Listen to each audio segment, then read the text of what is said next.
Surrounded by some of the world's highest peaks, the Diama district in northern Pakistan is not easy to reach.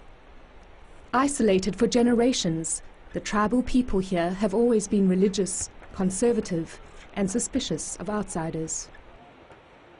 Until recently, there was little education.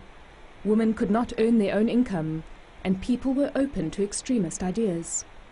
Now, all that has changed.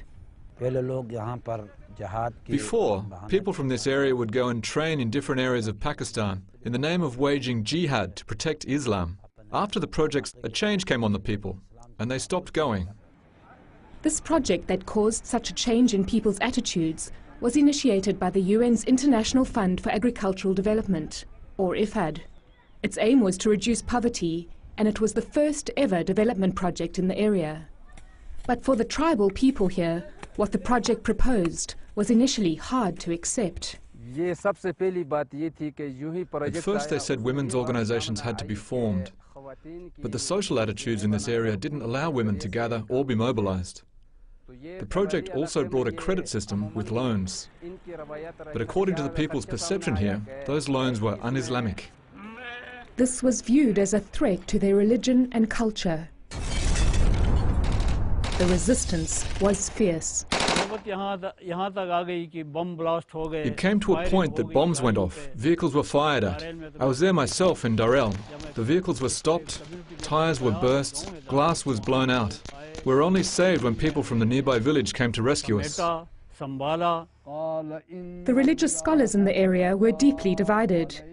It took 4 years before they agreed that the project activities were not against Islam. After this, the communities embraced the project and became actively involved in the decision-making. A road was built, giving them access to markets, schools and health facilities. Clean water was channeled to their houses. The introduction of new crops and livestock meant people could feed themselves and increase their incomes. Despite the initial resistance, 140 women's organizations were formed, and for the first time, these women generated and managed their own income. With development came an awareness. Our minds were changed psychologically and mentally. Before the project, this area had a literacy rate of 9%, with virtually no female schooling. For people like sheep farmer Abdul Shakur, the project made education accessible, affordable, and most importantly, desirable. Look at me and those who came before me. We are all illiterate, but now all our children are educated. Before we only lived our lives in this small area, but now we know this is a very big world. And as the people began to view the world in a different way, development, education and peaceful living became a priority, and there was a shift away from extremist thinking. The real test of this change in attitude came in 2008, when locals say a group of extremists schooled in Taliban teachings tried to infiltrate the area. This Islamic scholar says that before the project, the extremists would have been welcomed here. We sent these people back because our future development was at stake.